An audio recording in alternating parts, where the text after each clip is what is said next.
Shalom Bapak Ibu Saudara yang dikasihi Tuhan. Seri pengajaran hari ini berjudul Meraih Kemuliaan Allah. Yesus datang untuk menyelamatkan umat manusia dari dosa mereka. Karena kalimat ini dirasa cukup jelas, maka orang sering berpikir tidak perlu dijelaskan lagi. Padahal banyak orang Kristen belum tahu maksud menyelamatkan umatnya dari dosa mereka.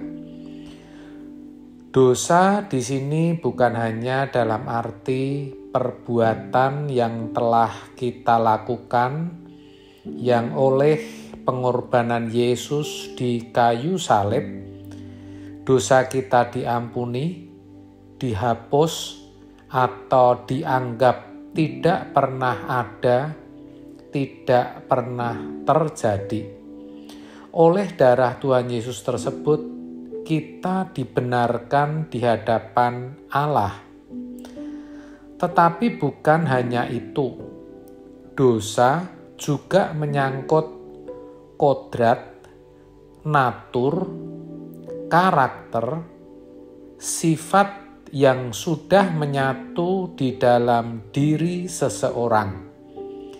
Jadi, kalau Yesus datang menyelamatkan umatnya dari dosa mereka, itu bukan hanya berarti Tuhan Yesus mengampuni segala perbuatan salah yang dilakukan, tetapi Tuhan Yesus hendak mengubah manusia dari berkarakter dosa menjadi seorang yang kudus, yang berkarakter ilahi.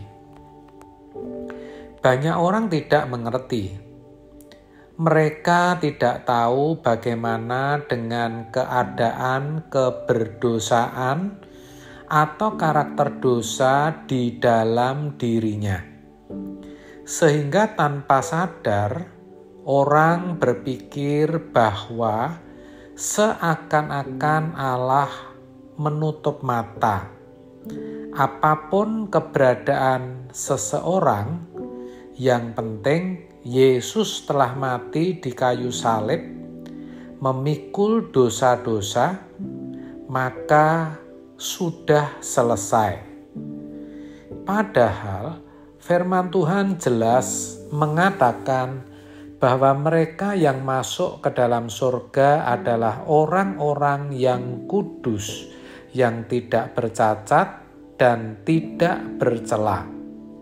Itu berarti penyelesaian dosa manusia bukan hanya pada perbuatan salah yang telah diselesaikan oleh korban Tuhan Yesus, tetapi juga keberadaan dosa yang ada pada mereka yang harus diubah. Dari kodrat dosa menjadi seorang yang berkodrat ilahi. Dan itu harus sudah berlangsung sejak hidup di bumi ini. Roma 3 ayat 23 mengatakan, karena semua orang telah berbuat dosa dan telah kehilangan kemuliaan Allah. Artinya, semua orang telah berkeadaan berkodrat dosa dan telah kurang kemuliaan Allah, alias tidak mencapai standar seorang yang memiliki kemuliaan Allah. Jadi, kita adalah orang-orang pilihan Tuhan yang dirancang untuk meraih kemuliaan Allah yang hilang itu. Kita harus mempersoalkan ini dengan serius. Mestinya tidak ada hal yang lebih penting dari persoalan memperoleh atau meraih kemuliaan Allah ini. Mendengar kata kemuliaan Allah juga selama ini pasti orang memandangnya sesuatu yang abstrak atau tidak jelas. Jangan kita menjadi seperti orang fasik di Mazmur 73 yang pada akhir hidupnya Tuhan katakan, rupa mereka kau pandang hina. Itu sebenarnya sama dengan mereka tidak memiliki kemuliaan.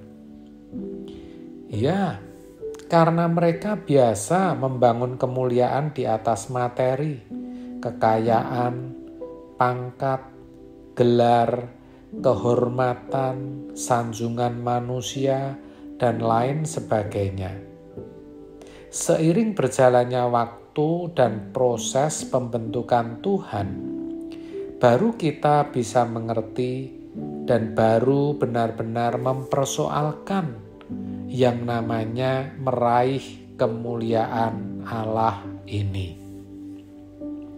Jadi jangan berpikir bahwa kita yang sekarang masih gampang tersinggung, masih mata duitan, masih genit, masih menyenangi dunia ini, lalu ketika mati Tuhan terima karena Tuhan sudah memikul semua dosa-dosa kita di kayu salib dan menganggapnya sudah selesai.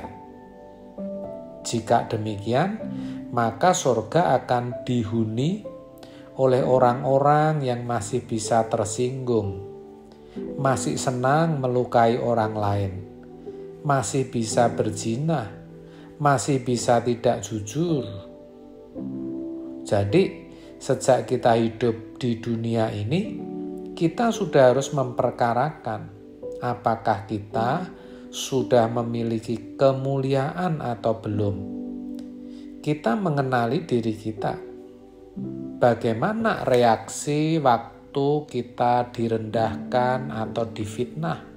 Apakah kita membalas dengan alasan mau meluruskan, klarifikasi, atau kita diam?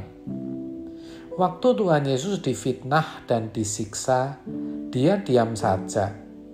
Makanya orang yang benar-benar ingin serupa dengan Yesus akan mengalami apa yang Tuhan Yesus alami. Karena standarnya Tuhan Yesus.